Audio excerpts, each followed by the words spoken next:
Bonjour à tous, Olivier Tréca du Chasseur de Migrateurs. Eh bien, nous sommes le 27 décembre, on est entre Noël et Nouvel An. Et j'espère que vous avez passé de joyeuses fêtes de Noël. Et puis, par avance, je souhaite une excellente soirée de la Saint-Sylvestre. Euh, bah, En tout cas, je vais dire, on n'a pas été à la fête comme l'année dernière, hein, parce que l'année dernière, la nuit de Noël, ça a été la meilleure nuit de l'année. Hein, vous avez pu le voir dans le récapitulatif, que j'avais fait d'ailleurs avec euh, notre fameux photographe Didier Osselet. Le mouvement, on l'avait eu avant. Hein, j'en parlais justement tout à l'heure avec un gars. Effectivement, il y a quand même eu un mouvement relativement très très important, et pas seulement forcément à la côte, beaucoup, mais aussi et un petit peu à l'intérieur. Euh, en ce moment, qu'est-ce qu'il faut? Il faut surtout pas regarder vers le nord parce que on est complètement dépressionnaire. Vous voyez, il fait très doux. Je pense qu'on va atteindre les 15 à 20 degrés sur le sud de la France dans les jours prochains. Là, c'est relativement dégagé, hein, il fait beau, ça va continuer à défiler, hein, les dépressions, et puis on va commencer de nouveau à avoir de fortes précipitations, hein, cette semaine sur toute la France, plus ou moins, plutôt sur le nord-ouest, hein, et c'est tant mieux parce qu'on est toujours autour de 20 à 30 cm en dessous des niveaux d'hiver. Et donc on a besoin on a besoin de 300 mm d'eau pour retrouver des niveaux comparables à une année normale. Alors, au niveau migration, il n'y a pas eu grand-chose ces derniers jours. Je dirais quelques oiseaux qui regagnent leur lieu d'hivernage. Il y a quelques installations qui arrivent à tirer leur épingle du jeu, surtout sur les lieux d'hivernage. Hein, je pense en particulier aux Charentes et à la baie de l'Aiguillon, où on sait très bien que comme il y a eu un gros mouvement, il y a eu probablement une belle arrivée là-bas. Les oiseaux sont en stationnement, sont en hivernage, ils cherchent à manger, et puis celui qui est le mieux attelé ou celui qui est qui a le milieu le plus favorable, le plus propice, eh bien, il tire son épingle du jeu. Donc, c'est pour ça, si vous avez Mic Tracker, eh bien, vous voyez qu'il y a des réussites importantes, alors que d'autres installations qui sont quasiment juste à côté, ne font pas grand-chose. Donc, écoutez, ça ne va pas beaucoup s'améliorer d'ici à la fin de la semaine. La seule chose positive, c'est effectivement les niveaux d'eau qui vont, je pense, encore continuer à monter. Je regardais justement sur le courrier Picard ce matin, et la source de la Somme n'a toujours pas reparti, elle est toujours à sec. Donc ce qui montre vraiment bien dans quel état est l'intérieur des terres. Alors ça ne veut pas dire que toute la vallée de la Somme est à sec, ça veut dire simplement que la source de la Somme ne donne plus, hein, depuis déjà longtemps. C'était arrivé, je lisais ça sur le courrier, c'était arrivé en 2016, c'est arrivé en 2017 et en 2019. Donc il n'y a que l'année dernière où ça a été correct, mais l'année dernière c'était une année très humide. Là, on est de nouveau sur une année très sèche, et tout de suite, pouf, tout s'arrête. Tout s'arrête. Voilà. Ce que je voulais vous dire aussi, c'est je vais utiliser ma dernière photo. Je remercie Fabien d'ailleurs de me l'avoir envoyé pour faire les miniatures. Donc si vous voulez m'envoyer des photos de vos mares de hutte, d'actions de chasse, des chiens, éventuellement de tableaux bien présentés, il n'y a aucun problème. Vous pouvez m'envoyer ça, et puis elles feront partie des prochaines miniatures. Il n'y en a plus tant que ça, hein. Il reste, j'allais dire, une dizaine de miniatures d'ici à la fin de la saison. Mais il me faut des petites images. Voilà. Donc n'hésitez pas à m'envoyer ça. Et puis je laisse la parole à Thierry qui va nous présenter sa vidéo. Et puis derrière, moi je fais aussi une petite présentation de mes prévisions jusque vendredi. Bon, je vous préviens, c'est pas formidable. Voilà, allez, à bientôt. Ciao, ciao. Bonjour à tous. Eh bien, j'espère que vous avez passé des bonnes fêtes en famille, parce que du côté de la Hutte, du Gabion ou de la Tonne, ça n'a pas été terrible, comme c'était prévu d'ailleurs. On a eu une moyenne de 1 à 1,5 pauses par installation depuis le début de la semaine. Alors, attention, ça c'est la moyenne. Mais il y a eu quand même des cas assez extraordinaires. On a vu quelques gabionneurs, huttiers ou tonnerres qui ont chassé sur des marais entièrement déserts. Et grâce à ça, eh bien, ils ont ramassé tout ce qui est passé par là. Et donc, on a mais quelques nuits très isolées de résultats fantastiques. Parce que quand on chasse tout seul sur un grand marais, eh bien, et qu'on est assez malin, on arrive à attirer pas mal d'oiseaux. Donc, quelques résultats exceptionnels. Alors, on va voir maintenant ce qui va se passer cette semaine. Je vous ai mis quelques petites choses drôles pour rire. Et puis, je vous partagerai une petite expérience que j'ai eue début décembre, parce que je pense que ça mérite d'être raconté. Voilà. Allez, à tout de suite.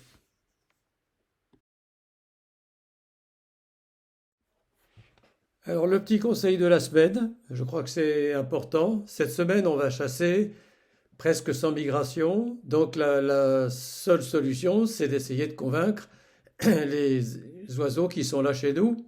Mais ils sont là chez nous et on les appelle un peu les truands dans les livres de chasse.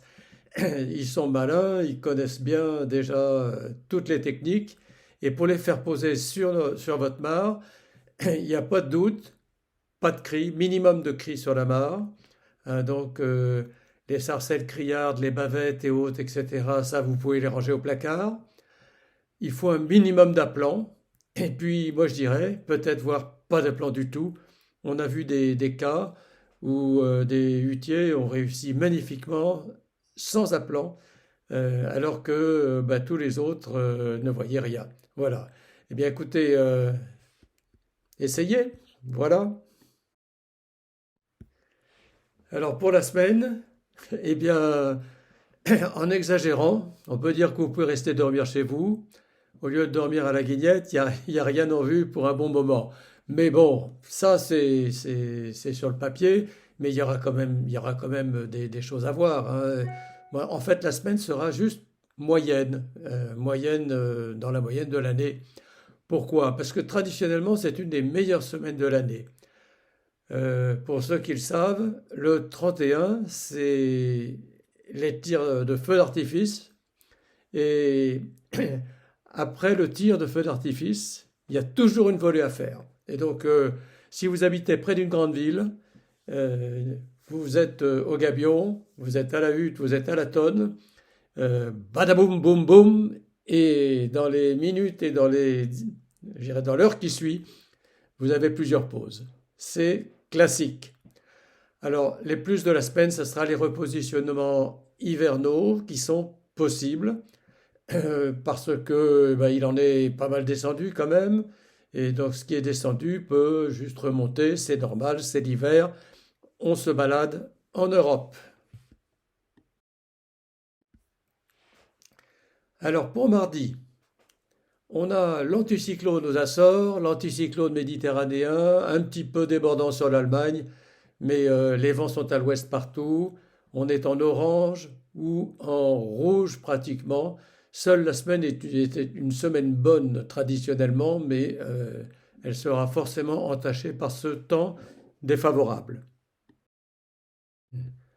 Pour mercredi, c'est la même situation en un peu moins bon parce que le baromètre baisse un peu encore.